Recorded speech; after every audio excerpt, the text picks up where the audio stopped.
Hello, everyone. I wanted to stop in and give a quick little update, but not on me or the baby. I wanted to give an update on my other kids because I've been getting a lot of questions from you, which I'm just so grateful and I'm just so blessed that you guys are thinking about all of my kids and how they're doing. For the most part, my kids are doing really well with the separation from me.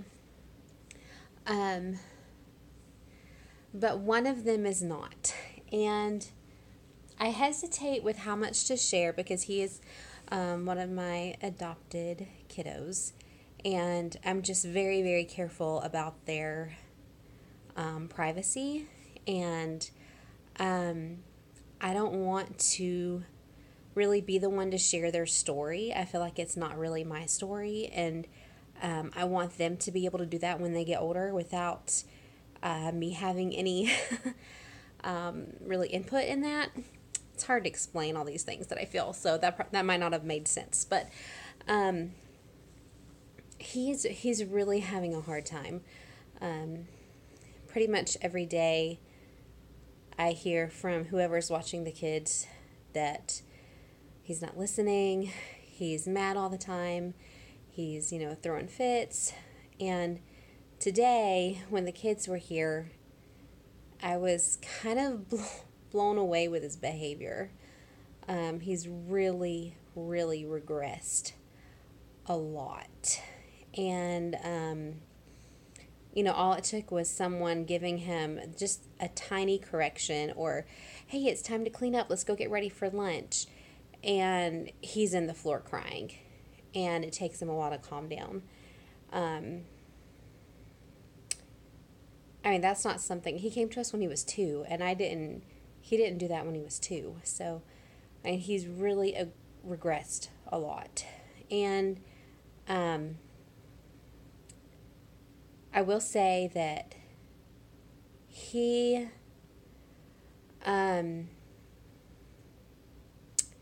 probably did not have as close a bond with his birth mom as Elizabeth did. And I have a feeling that combined with now I'm gone has just put him over the edge. And it is so hard.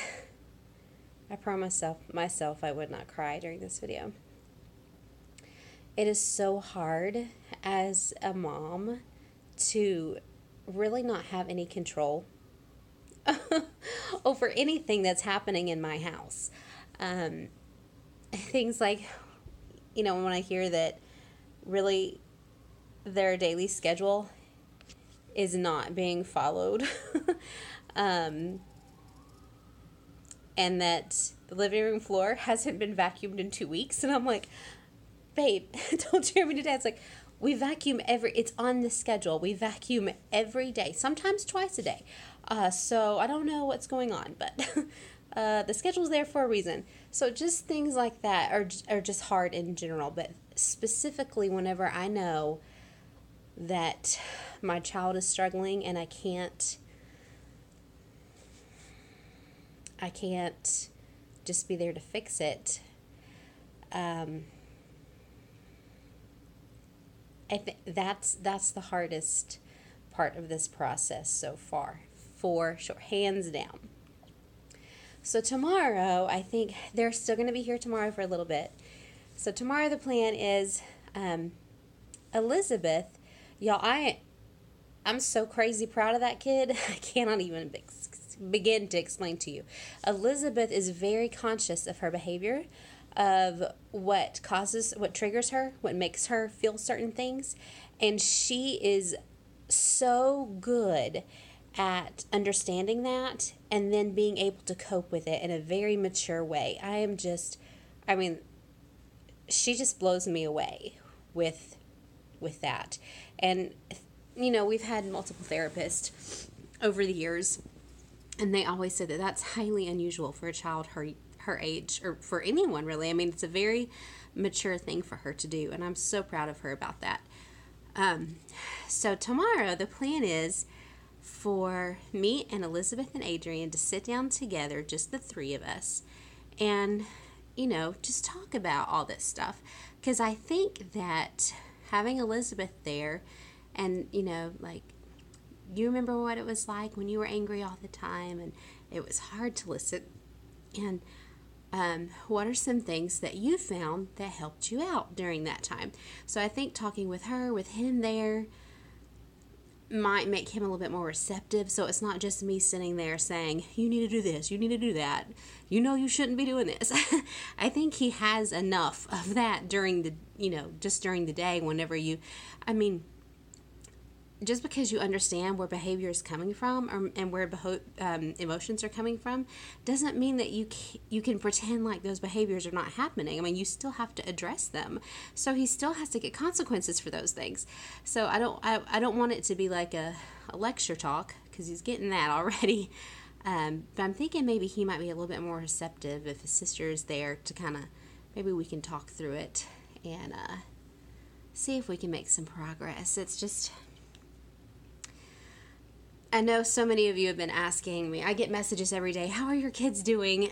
Mostly from other mamas, because you guys know, you can imagine how hard this is. And it is hard. It is hard. But Jeremy and I have talked about this before. Our whole life story leading up to this has so prepared us for this. Obviously it's nothing, not as severe as this upcoming example, but we've had kids go back to birth families whenever we were fairly confident that birth family was not in a stable situation. And so you've got these kids that you love as if you birthed them, that you've invested so much of your life in, that you've sacrificed for, and then all of a sudden they're gone and you don't know if they're okay.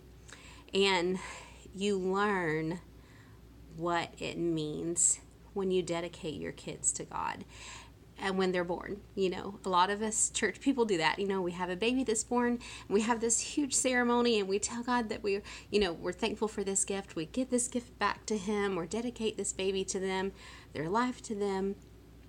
But I don't think most of us know what that means. Jeremy and I have definitely learned what that means whenever we say goodbye to these kids and never hear from them again. And we know that they're in God's hands, and that's the best place for them to be.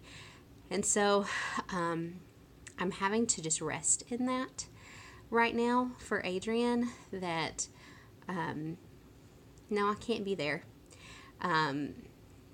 But his Father, who knows him, his Heavenly Father, who knows him better than anyone else, because He created his little heart and his little self, is there with him all the time. And that is definitely a comfort for me, to know that he's still being loved. Obviously everybody around him loves him to pieces. You cannot know Adrian and not love him. He's just one of those charismatic, adorable kids. But I just really pray that God is being super close to him right now. And those times when he's alone in his room at night, he's so cute. Sometimes we'll go in his room at night and he is like huddled up underneath the covers and he tells us he's praying. It's just so cute. And I'm glad that he already has that relationship with his Heavenly Father. And so I do find rest and comfort in that. But it's still not easy. But I just wanted to give that quick little update. Not very quick. Oh my gosh, this is almost 10 minutes long and my phone's about to die. Okay, sorry, that was a little bit longer than I expected. But I did want to give an update about that because so many of you have been asking. And I know I look kind of awful. That's what happens when you're on bed rest. And your hair, and you're on the pillows all the time. My hair is a disaster, but hey, my nails look good. Don't they look good? I just did them. They're pretty. All right, guys, I thank you so much for your support, your prayers, your encouragement, everything. It just means so much to us, and we are all just beyond blessed with everything that has been shown us and given to us during this time. I will see you the next time. Bye.